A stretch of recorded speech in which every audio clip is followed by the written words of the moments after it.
Hello dear students, this is Akshay again, your physics teacher. Now the next point we are going to learn about this surface tension is called as surface energy. Actually the surface tension पढ़ने से पहले जो पढ़ना पड़ता है हमें वो होता है सरफेस एनर्जी और उसके बाद में हम सरफेस टेंशन के बारे में देखते हैं। लेकिन सिंप्लिसिटी के लिए हम सरफेस एनर्जी को अभी सीखेंगे at the second lecture. Okay, in the second lecture. So what is the surface energy, यहाँ पे ध्यान रखना। मैं बताऊंगा आपको सरफेस एनर्जी के बारे में।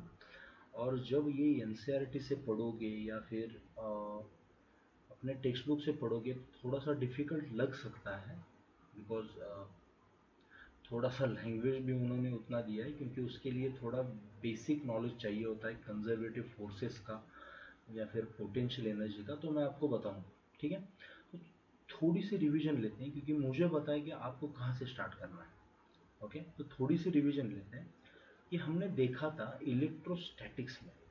ओके, अभी इलेक्ट्रोस्टैटिक में पूरा नहीं पढ़ाऊंगा, यहाँ पे ध्यान में रखो सर कि जो पोटेंशियल एनर्जी होती है वो कैसे लिखते हैं, capital you, and it is written at k q1 q2 upon r, isn't it? मतलब k तो पता है हमें 1/4 epsilon, 1/4 epsilon. This q1 q2 means these two charges and the distance between them. Okay, so q1 q2, अगर ये q1 positive होगा और ये q2 नेगेटिव होगा तो इन दोनों में क्या होगा, अट्रैक्शन, isn't it? और अट्रैक्शन होता है और ये दोनों पॉजिटिव नहीं होते तो पोटेंशियल एनर्जी भी क्या होगी, नेगेटिव। तो इतना बस ध्यान में रखो कि the potential energy associated with attraction is always negative. ध्यान में रखना, ये बहुत इंपॉर्टेंट केस है। Okay, potential energy associated with attraction is negative. यहाँ चार्जेस हैं, यहाँ पे क्या है, सिर्फ कोहेसिव फोर्सेस हैं, ठीक है। तो इसमें भी सेम, अगर इसमें भी हम अगर देखेंगे कि अट्रैक्शन हो रहा है कहीं पे तो पोटेंशियल एनर्जी क्या होगी, नेगेटिव होगी। ओके, तो यहाँ पे क्या करो, दो पॉइंट्स देख लो, दो मॉलिक्यूल्स देख लो, ए को देख लो और सी को देख लो, बी को थोड़ा स्किप करना है। ओके, नाउ अगर बात करें हम पार्टिकल या फिर मॉलिक्यूल ए की तो इस पे अट्रैक्शन इज मोर।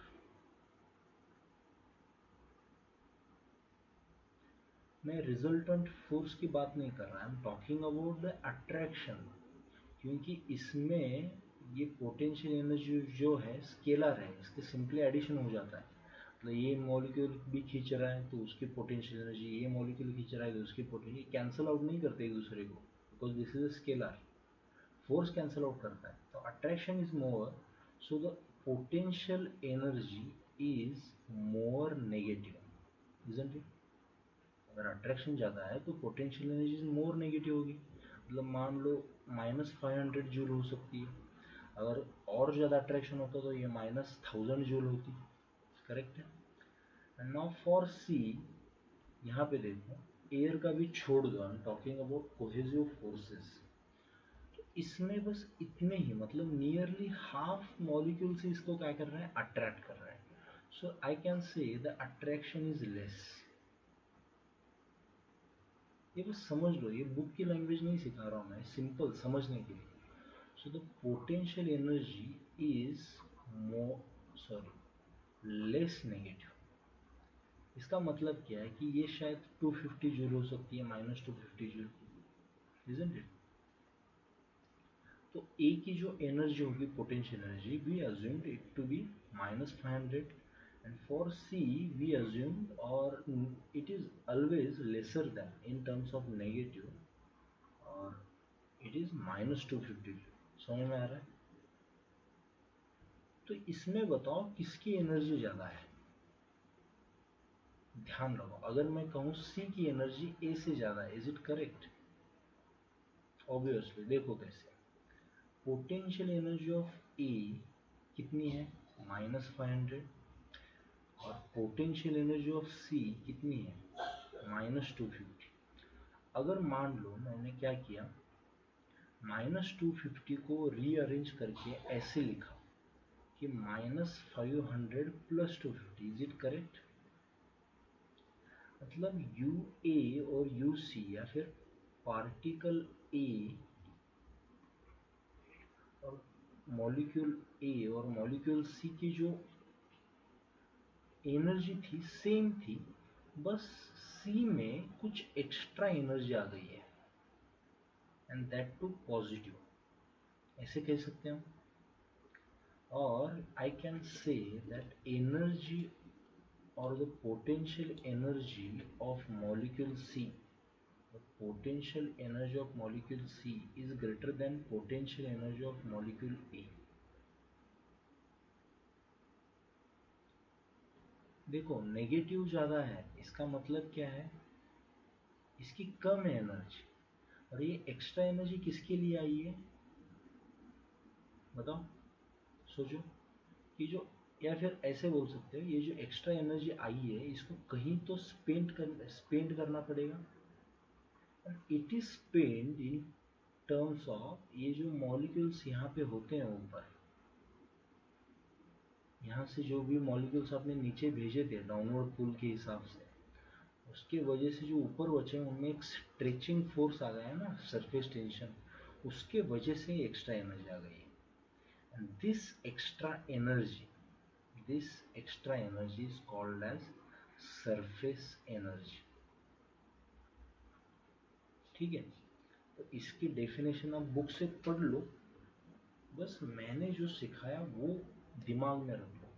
ठीक है, ये एनर्जी स्पेंड करते हैं, या फिर क्या होते हैं, the energy spend to reduce the area. समझ में आ रहा है? ये एनर्जी की क्या दिखा रहा है कि सरफेस हमने क्या, सरफेस एरिया क्या किया, कम किया। इसलिए जो भी रेन ड्रॉप्स ऊपर से गिरते हैं वो मिनिमम सरफेस एरिया लाने के लिए देखते हैं नीचे जब आ रहे होते तो, क्योंकि every body in the universe tries to attain some minimum potential energy.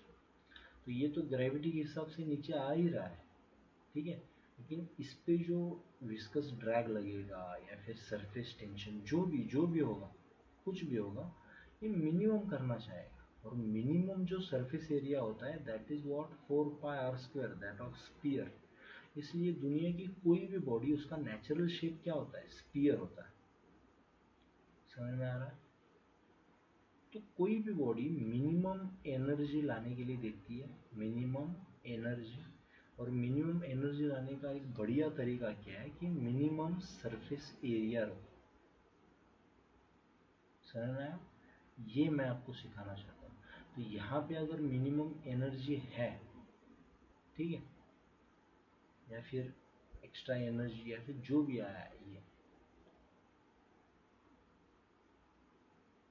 किसके लिए आया है, ये किस पे स्पेंड हुई है, यहाँ का एरिया कम करने के लिए। और इनको कम करने की वजह से देखो यहाँ पे potential energy inversely proportional to the distance between two molecules, correct है? तो यहाँ पे अगर स्पेसिंग बढ़ा रहे हो, पहले 100 मॉलिक्यूल्स अभी 70 मॉलिक्यूल्स में अगर ये पूरा मैनेज करना है, तो पोटेंशियल एनर्जी ऑब्वियसली बढ़ जाएगी।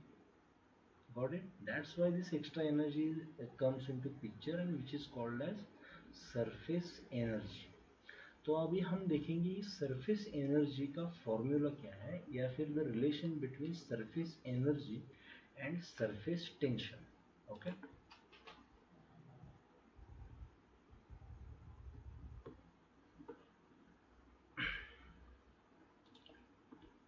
माउस का स्क्रोलिंग थोड़ा खराब हो गया, तो आप समझ लो गया हो, इसलिए मुझे ये एरो से करना पड़ता है। Okay, so the surface energy and surface tension के बीच में थोड़ा सा रिलेशन देख लेते। Let's assume there is a spherical, ये बुक से डायग्राम लिए, नहीं तो मैं मैक्सिमम क्या करता हूँ, ये डायग्राम यूज करता हूँ, ऐसे वाले। ठीक है, तो थोड़ा सा अभी ये स्टैंडर्ड वाला, हाईटेक वाला देख लेते हैं। There is a rectangular film. Initially मैंने क्या किया, time t is equal to 0 पे देखा कि यहाँ पे मान लो ये फिल्म है, PQRS। PQRS is some film, मतलब ये वायर है जिसमें QR जो है it is movable, it can slide. Okay, QR क्या कर सकता है, मूव कर सकता है, PS इज फिक्स्ड। तो इनिशियली ऐसा था, अभी मान लो इसको मैंने छोड़ दिया तो क्या होता है, इसको कम कम कम करते आता है। क्यों? क्योंकि इसकी एनर्जी कहीं तो स्पेंड करनी है, तो सरफेस मिनिमम करो, यही इसको पता है।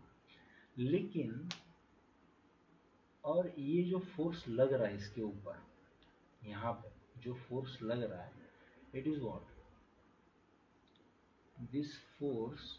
अभी देखो इसके दोनों तरफ सरफेस है, मतलब दोनों तरफ मतलब ये अप वाला और इसके डाउन में जो होगा, ओके, ये अप से भी होगा, ये डाउन से भी होगा।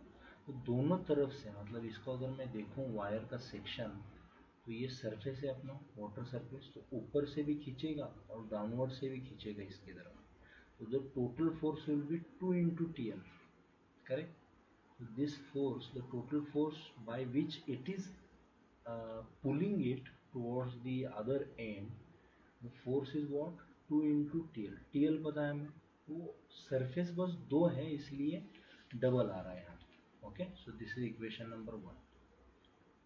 तो ये नेचुरली हो रहा है, इट इज हैपनिंग नेचुरली। लेकिन लेट्स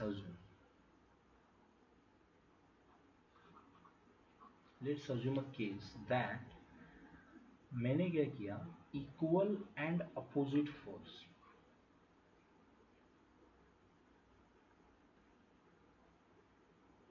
मतलब ये जो इसको नेचुरली इससे इधर खींच रहा था, मैंने सेम फोर्स इस डायरेक्शन में लगाया, towards right. Okay, and that force is called as F prime, let's say, and that is have same magnitude 2 into TL, but the direction is just opposite। Okay, और ऐसे करते करते मैंने कितना इसको डिस्प्लेस किया, dx। Okay, so the small work done while doing this will be F prime into dx, isn't it? और positive क्यों है, क्योंकि dx और f की डायरेक्शन सेम है, correct? So the small work done will be f prime कितना है, 2 into T into L into D x, isn't it? तो यहाँ पे जो l और ये dx है, इसको मैं देखो length into change of this length, horizontal length, इन दोनों को कंबाइन करके मैं चेंज इन एरिया कह सकता हूँ, डी ए। ध्यान लगाओ, इमेजिन करो, कह सकता हूँ। So this small work done will be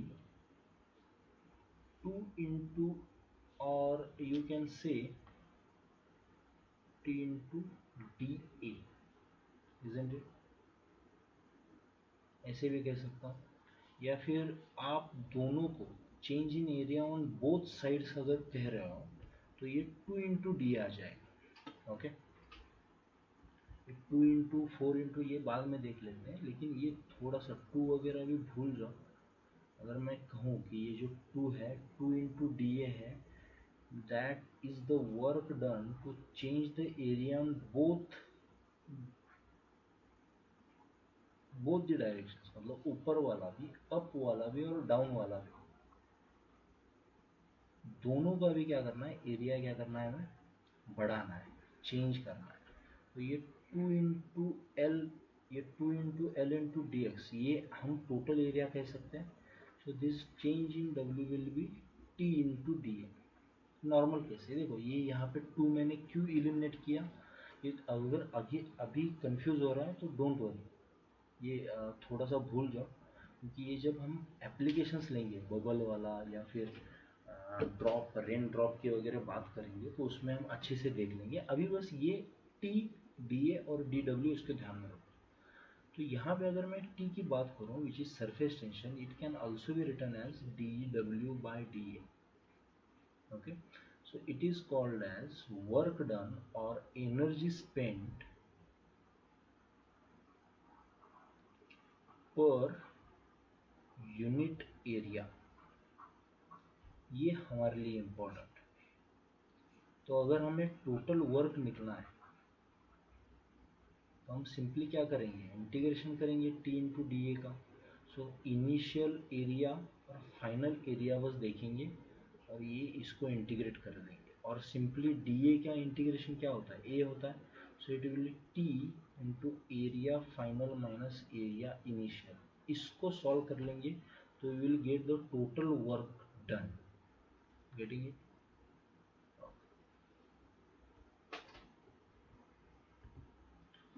So now we will see some examples based on the concept we have just seen, which is called as surface energy. Okay, surface energy का अगर हम formula लिखें फिर से एक बार, so the formula is like this. This work done or surface energy or work done is given as the surface tension and the change in area. Okay, that is only, nothing else. तो ये इसके application जब हम देखते हैं, ये जो मैंने दो पॉपुलर एग्जांपल्स लिए हैं जो ज़्यादातर कंप्यूटर एग्जाम्स में आते ही हैं, ठीक है। तो इसको हम सॉल्व करेंगे, कैसे करेंगे देख लेते हैं पहले। तो देखो question 1 is given like this, calculate the total work done in blowing the soap bubble, ठीक है, of radius 1 centimetre. The surface tension of soap solution is this. Assume करो ये पहली बार क्वेश्चन देख रहे होगे आप, तो थोड़ा सा स्ट्रेंज लगेगा, कुछ अलग लगेगा, डिफरेंट लगेगा। तो ये इसी कंसेप्ट पे बेस्ड है। क्या बोला है इधर कि वर्क डन ढूंढना है, तो मतलब हमें वर्क डन का फॉर्मूला पता है, और सोप बबल की बात की है मतलब उसका कुछ तो सरफेस टेंशन होगा सोप सॉल्यूशन का, ठीक है। और फाइनल एरिया मतलब हमें ब्लो करना है 1 सेंटीमीटर, तो उसका एरिया हम निकाल सकते हैं कि फाइनली द इनिशियली बबल कुछ नहीं था, ओके, अभी इतना बड़ा बन गया, तो इसका रेडियस कितना बना है 1 सेंटीमीटर, इजंट इट। तो हमें इस एरिया इनिशियल जो एरिया कितना था 0, तो फाइनल एरिया कितना बन गया, final area it will be, इसका सरफेस एरिया कितना होता है 4 पाई आर स्क्वायर, करेक्ट। तो इसको इसमें कन्वर्ट करने के लिए कितना वर्क लगा ये हमें पढ़ा था, मतलब ये हमें क्या करना है, ढूंढना है। यहाँ पे देखो जब हम बात करते हैं, यहाँ पे बहुत इम्पोर्टेंट नोट है, लिख लोगे कहीं पे, क्या नोट है कि जब हम बात करते हैं बबल की, so will write a difference between a bubble and a drop, ठीक है। ये ड्रॉप निकाल लेता हूँ मैं, यहाँ पे एक बबल निकाल लेता हूँ। तो बबल जो होता है उसको एक इनर सरफेस भी होता है, आपको शायद पता होगा, ये हॉलो होता है अंदर से, तो उसके दो सरफेस होंगे, ये भी और ये भी, ठीक है, और थिकनेस बहुत कम है। तो मतलब जो हमने एरिया चेंज किया है सिर्फ आउटर वाला नहीं किया है, इनर वाला भी किया है। तो यहाँ पे जो वर्क डन होगा इट विल बी डबल, बाहर वाले के लिए भी और अंदर वाले के लिए, समझ में आया? ये बबल के लिए, why it has to surfaces, got it. अगर मैं ड्रॉप की बात करूँ, कोई भी रेन ड्रॉप वगैरह, उसमें अंदर पूरा मटेरियल फिल होता है, मान लो यहाँ पे वाटर है, ये पूरा भरा हुआ है, इसको सिर्फ एक ही सरफेस है, सिंगल सरफेस। तो अगर यहाँ पे इन्होंने पूछा होता कि इस ड्रॉप को बनाने में 1 सेंटीमीटर की कितना वर्क लगेगा, तो यहाँ पे मैं ये इंटू 2 नहीं लेता। But if they are asking about the bubble, there are two surfaces, so I need to consider this work done double. Okay, simply. So this work done is given as tension into final area minus initial area into 2. Why? Because there are how many surfaces? Two surfaces in a bubble. In case of drop, there is only one surface. So this tension, let's put it as it is or just write it down. 2.5 into 10 raised to minus 2 ऐसा unit में दिया है. अभी initial area कितना है? Initial area 0. Okay, कुछ नहीं था शुरुआत में, हम बाद में बनाए. तो फाइनल एरिया क्या होगा?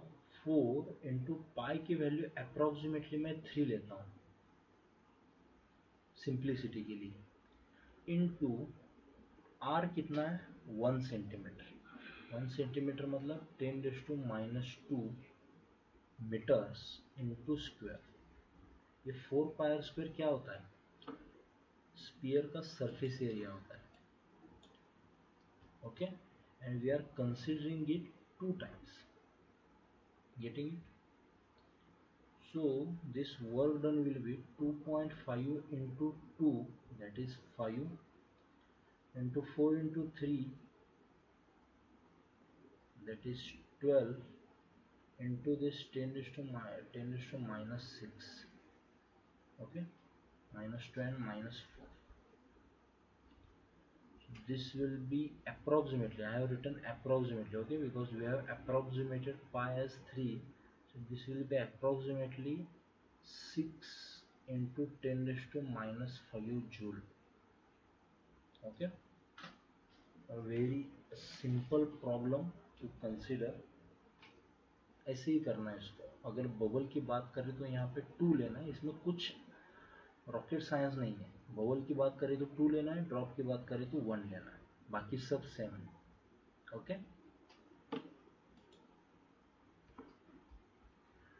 Now let's take another question.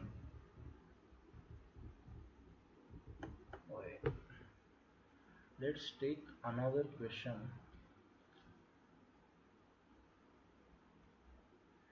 देखो क्या पूछा है यहाँ पे. ये थोड़ा सा JEE लेवल का क्वेश्चन है. पहला था मैंने टेक्स्ट बुक से लिया है. ये थोड़ा सा इसमें आपकी 10th क्लास की ज्योमेट्री या फिर सब यूज करना पड़ता है, तो देख लेते हैं इसको.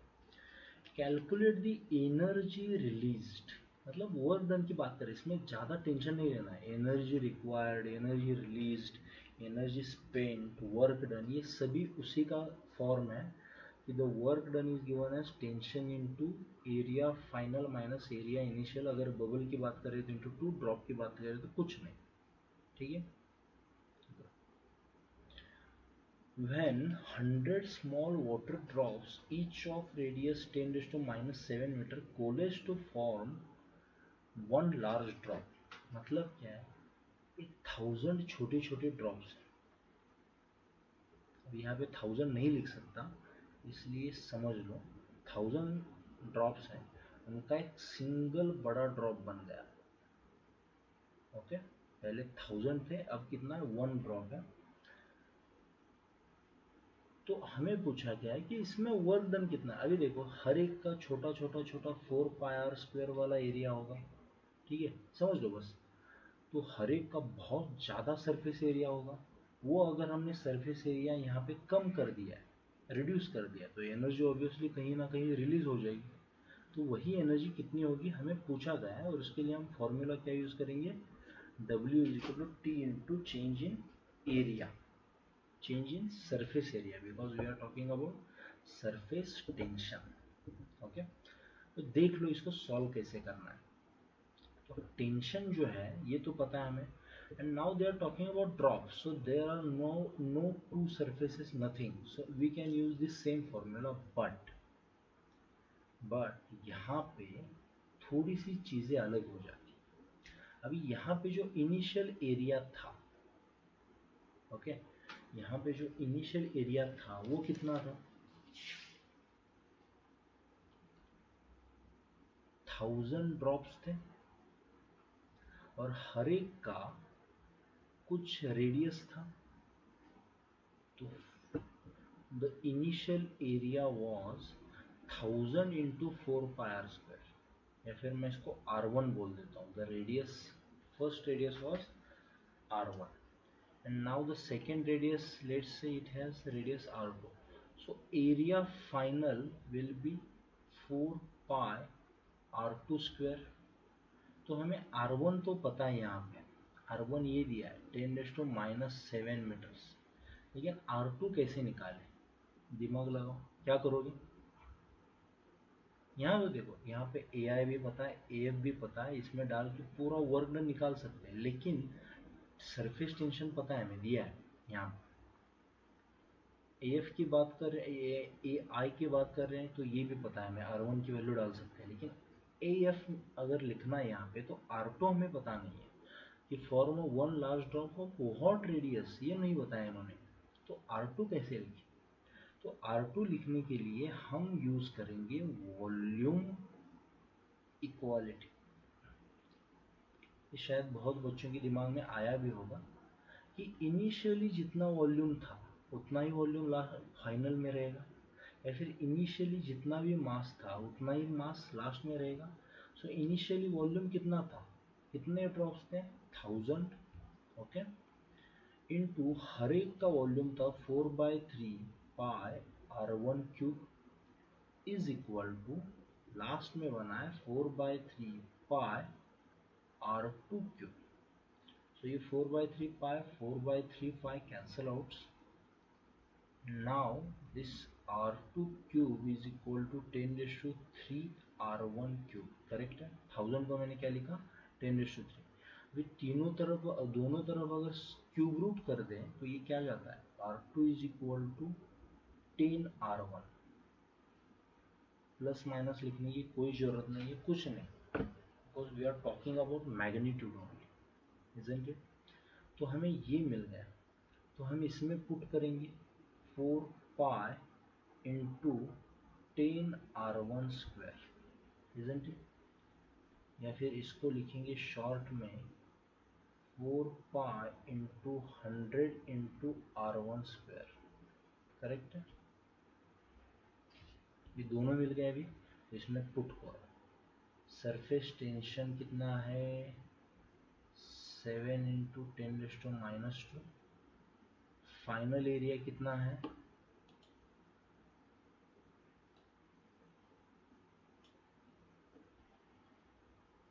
Okay, so final area is what, 4 pi R1 square into 100, या फिर मैं क्या करता हूँ, 100 इसमें से उठा लेता हूँ और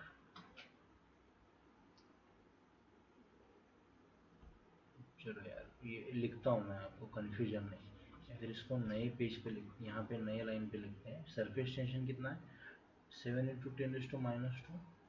फाइनल एरिया कितना है, 4 pi into 100 into R1 square, okay. R1 की वैल्यू बाद में लिखते हैं हम, माइनस इनिशियल एरिया कितना है,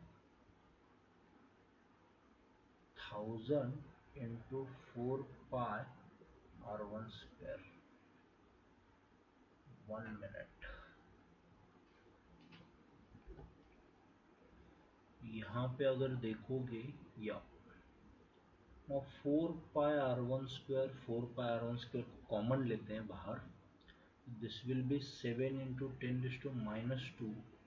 4 जो है इसको ऐसे लिखते हैं, पाई को अप्रोक्सीमेटली 3 लेते हैं, और R1 स्क्वायर जो है इट विल बी 10⁻7 का स्क्वायर, सो इट इज 10⁻14। अंदर क्या बचा, 100 minus 1000, that is 900, isn't it?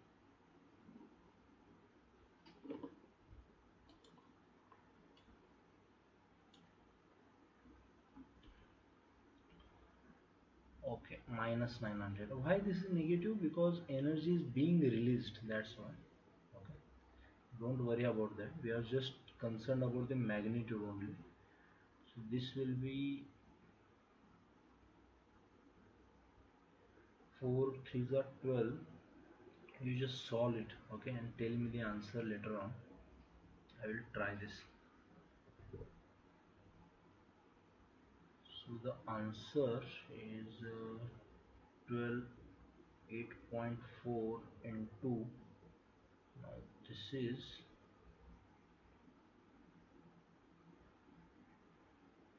minus 16 into 9 into 10 raised to 2, So this will be nearly equal to 8.4 into this will be 7.5 something approximately I'm saying, into 10 raised to minus 13 joules. Okay, so you just check it out. This calculation is not that much important right here. The important concept is this: how you are using that volume equivalent in everything. Okay, that is most important because this can be done. There is a trick here. Okay, the trick one, how to solve this. Now in every case हमें पता है कि in every case some coalesce और ये बनना ही है actually. So that R2 is always equal to, यहाँ पे हमने देखा था कि 4/3 pi R1 क्यूब, मान लो 1000 नहीं, n drops, how many drops, n drops, और इनका कितना ड्रॉप्स बन रहा है, एक ही ड्रॉप बन रहा है, तो ये चला जाएगा, ये चला जाएगा. Okay, so that R2 is n⁻⁴ cube root की बात कर रहा हूँ मैं, इंटू R1. ये हमेशा लिखना. इसलिए तो यहाँ पे n की वैल्यू जब 1000 थी, तो 1000 का क्यूब रूट कितना होता है, 10 होता है. So that's why we obtain 10 into R1 इस केस में फॉर दिस प्रॉब्लम. तो ये जनरल इक्वेशन है. ओके,